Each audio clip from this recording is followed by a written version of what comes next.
হরে কৃষ্ণ, রাধে রাধে।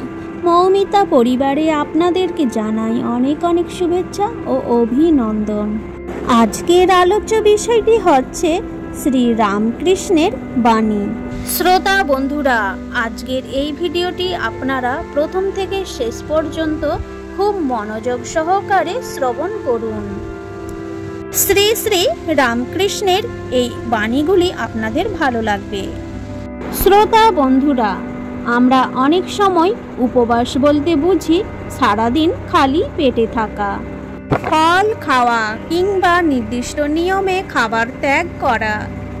আপনি কি জানেন উপবাস শব্দের আসল মানে খালি পেটে থাকা নয়? আজকের ভিডিওতে আমরা জানব উপবাস শব্দের প্রকৃত অর্থ কী, কেন ঠাকুর উপবাসকে ভিন্নভাবে ব্যাখ্যা করেছেন, আর কিভাবে উপবাস করলে মন ও আত্মা দুটোই পবিত্র হয়। ঠাকুর শ্রী শ্রী রামকৃষ্ণদেব বলতেন, উপবাস মানে উপ আর বাস। উপ মানে কাছে, বাস মানে থাকা। অর্থাৎ যিনি ভগবানের কাছে থাকেন তিনি আসলে সত্যিকারের উপবাসী। তাহলেই বোঝাই যাচ্ছে উপবাস মানে না খাওয়া নয়। উপবাস মানে উপ আর বাস, অর্থাৎ ভগবানের কাছে থাকা বা তার সান্নিধ্যে থাকা। ঠাকুর প্রায় সময় মজার ছলে বলতেন, খালি পেটে থাকলে মন ভগবানের দিকে যায় না, বরং ভাতের হাঁড়ির দিকেই যায়। এটার মানে তিনি বোঝাতে চেয়েছিলেন শুধু দেহকে না খাওয়ালে হবে না, মনকেও পবিত্র রাখতে হবে। মন যদি ভগবানের চিন্তায় নিমগ্ন থাকে তাহলে সেটা হলো সত্য উপবাস। একদিন এক ভক্ত ঠাকুরকে জিজ্ঞেস করেছিলেন, ঠাকুর, আজ আমি উপবাস করেছি। ঠাকুর হেসে বললেন, তুই কি সারাদিনে ভগবানের নাম করেছিস? না করলে ওটা আবার কিসের উপবাস? ওটা তো খিদের উপবাস। এই কথার মধ্যে গভীর অর্থ। ঠাকুর বলতেন, যখন মন একাগ্র হয়ে ঈশ্বরের চিন্তায় মগ্ন থাকে, যখন জীবনের মধ্যে ভগবানকে দেখা যায়, তখনই সেটা উপবাস। অর্থাৎ শুধু শরীরের খাদ্য নয়, ইন্দ্রিয়ের আসক্তি থেকেও বিরত থাকা। যখন মন ভোগের দিক থেকে সরে গিয়ে ভগবানের দিকে মুখ ফেরায়, তখনই প্রকৃত উপবাস ঘটে। ঠাকুরের মতে উপবাস মানে আত্মার পরিশুদ্ধি। খালি পেটে থাকা শরীরের উপবাস।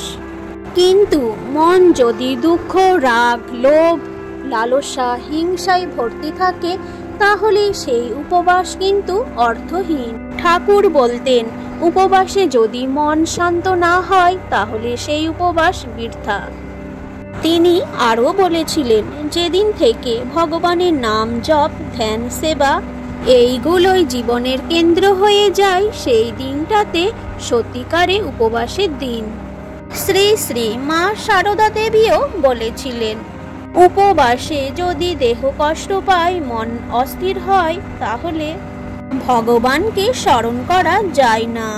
মা সর্বদা বলতেন, ভক্তির মধ্যে পরিমিতি থাকা জরুরি। তিনি বলতেন, যে মন দিয়ে ভগবানের নাম করবে, সেই মন যদি দুর্বল হয়ে যায় তাহলে উপবাসের লাভ কি? তাই মা শিখিয়েছেন, খাওয়া দাওয়া নয়, ভগবানের প্রেমে মন নিবেদন করো। সেটাই হলো সর্বশ্রেষ্ঠ উপবাস। উপবাস মানে আত্মসংযম।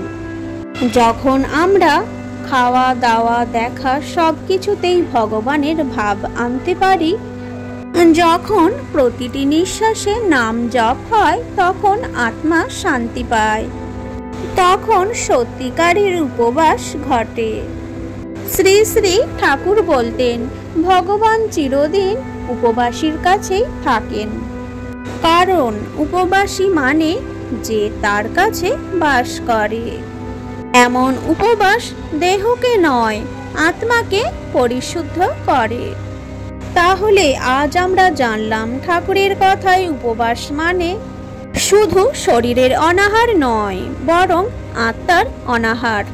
তাই আমাদের মনে রাখতে হবে, উপবাসে দেহকে নয়, মনকে ভগবানের কাছে রাখো। তাহলেই সব পাপ, দুঃখ, অস্থিরতা দূর হবে।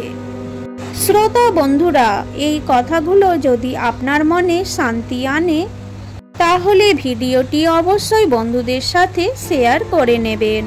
আর ভালো লাগলে অবশ্যই ভিডিওটিতে একটি লাইক করে দেবেন। তার সাথে আপনি যদি এই চ্যানেলে নতুন বন্ধু হয়ে থাকেন, চ্যানেলটিকে সাবস্ক্রাইব করে পাশে থাকা বেল আইকনটি ক্লিক করে রাখুন, যাতে আমার সমস্ত রকম ভিডিও কিন্তু আপনি খুব সহজেই পেয়ে যাবেন।